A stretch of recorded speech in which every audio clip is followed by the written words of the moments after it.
The power of truth, सत्य की ताकत क्या है? सत्य की ताकत यह होती है, झूठ और सत्य में अंतर कितना है कि सत्य को कभी भी याद रखने की जरूरत नहीं पड़ती। जो बात सत्य है, एक बार पढ़ लो, एक बार जान लो, एक बार सुन लो, उसके बाद आपको याद नहीं रखना पड़ेगा। पर एक बार झूठ बोल दिया, उसे जीवन पर्यंत, ऐसा ही हुआ। घटना थी एक घर में, एक माताजी 70 वर्ष की, कोई मेहमान आ रहा था उनके मायके से, रोने लगी। रोती जाए, पूरा घर इकट्ठा हो गया। बोले क्या बात हो गई, क्यों रो रही हो, क्या बात है? बोले नहीं, बहुत परेशान हूं, रोने लगी। बहुत देर हुई तो बच्चों ने पूछा, अरे एक बार बताओ तो। बोले बात क्या हो गई? बोले जब मेरा बचपन में, आज से 55 साल पहले विवाह हुआ था। बोले हाँ, जब विवाह हुआ था तो मैंने विद्यालय नहीं देखा था, पर हमारे घर वालों ने झूठ कह दिया था कि मैं 5वीं कक्षा, और आज जिन्होंने विवाह कराया था वही पंडित जी का परिवार आ रहा है, पंडित जी आ रहे हैं, आज सारी पोल। अब आप बताइए, 15 वर्ष पहले बोला गया झूठ 70 साल तक पीछा नहीं छोड़ता। एक बार झूठ बोलने का व्यवहार प्रारंभ हो जाए तो फिर देखिए। पर अगर अपने घर को वास्तु इत्यादि दोषों से दूर रखना है, दोष है क्या साहब? अधर्म दोष है, और धर्म दोषों का। और धर्म क्या है? वेद प्रणहितो धर्म, जो वेद में लिखा है वो धर्म है साहब। या धर्मस्य यद विपर्या, उसके विपरीत जो कर्म है वो अधर्म, वेद में। तो सत्य की बड़ी महिमा है। हम सत्यम परम धीमहि जैसे ध्यान करते हैं साहब। सत्य स्वरूप परमात्मा का एक नाम सत्य है। आप लोग सत्यनारायण व्रत की कथा सुनते हैं कि नहीं सुनते हैं? पूर्णमासी आती है, भगवान नारायण की कथा याद रहती है, पर वो सत्य ही आजकल घर से चला जा रहा है। आपस में भी हम 10-10 रुपए पर झूठ बोलने को तैयार नहीं साहब।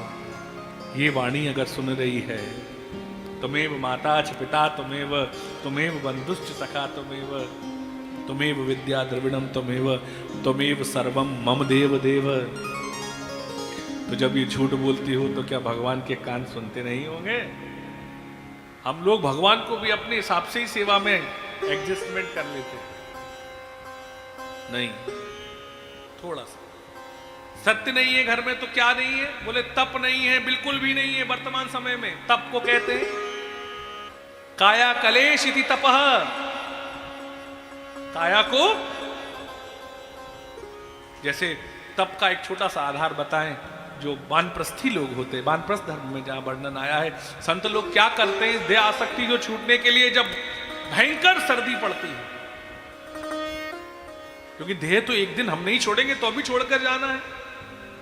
जब बहुत सर्दी पड़ती है, कड़ाके की सर्दी में बिल्कुल जल के मध्य में मस्तक बैठ जाते हैं। स्मरण अयोध्या के एक बहुत बड़े संत हुए, ऐसा करते थे। और जब बहुत गर्मी पड़ती है तो इस शरीर को आसपास कंडी रख लेते हैं।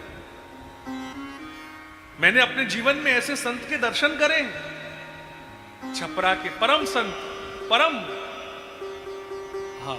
वंदनीय आदरणीय संत श्री दामोदर दास जी महाराज, मैंने दर्शन करे। आप भरी गर्मी पड़ रही है, ब्रह्म स्थान में यहां यज्ञ और कथा चल रही थी, मध्य में 12:30 बजे इतनी रेत में अग्नि कि पांव हम रख रहे थे, परिक्रमा कर रहे थे, तो पांव में छाले पड़ रहे थे। बड़े बड़े डॉक्टर आए, अंदर का टेम्परेचर चेक करा तो वो ऑलमोस्ट 70-80 प्लस। पर बाबा लंगोटी धोती पहने हैं, मध्य में बैठे हैं, और चारों तरफ उस गर्मी में चारों तरफ कंडे जला रहे थे। अद्भुत विद्वान है साहब, जीवन में बड़ा उनका आशीष और बार बार स्मरण करता हूं। मैंने दर्शन करे कि देह आसक्ति से वो युग नहीं कि सतयुग कलयुग त्रेता में नहीं साहब, कलयुग के वर्तमान समय में ऐसे लोग हैं जिन्होंने अपने देह आसक्ति को छुड़ाया है, देह को जीता है। पर आजकल तप नहीं रहा। तप कौन खा गया? बोले सुविधाएं खा गई।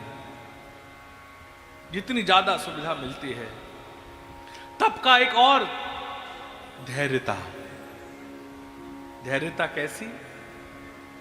बोले जैसे मन प्रतिकूल काम होने लगा तो क्रोध आ गया। किसी ने बहुत सम्मान किया 100 बार, वास्तविकता बता रहा हूं, हम लोग 100 बार की अच्छाई 1 बार की बुराई में भूल जाते हैं। हमको केवल बुराई याद रहती है। ये प्रमाणिक व्यवहारिक बात बता। तप होता है धैर्यता।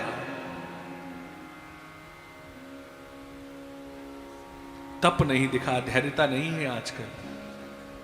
आजकल जरा सा बालकों से छोटे हैं ना, मैंने कई घरों में देखा है, अब जरा सी मोबाइल छीन लो, टेलीविजन की मना कर दो तो बच्चे, और गलती उनकी नहीं है, गलती उनकी नहीं है, कहीं ना कहीं हमारी है। हमने अपने कार्यों को पूर्ण करने के लिए जब बच्चा छोटा था तो टेलीविजन के आगे बिठा दिया। मां को लगा मैं काम कर लेती हूं, मां ने समय नहीं दिया। उस बालक ने बचपन में ही सोच लिया कि जब मेरे को टीवी के संग ही जीवन बिताना है, तो जो मां से संस्कारित बच्चे थे अब वो मीडिया से संस्कारित हो रहे हैं साहब।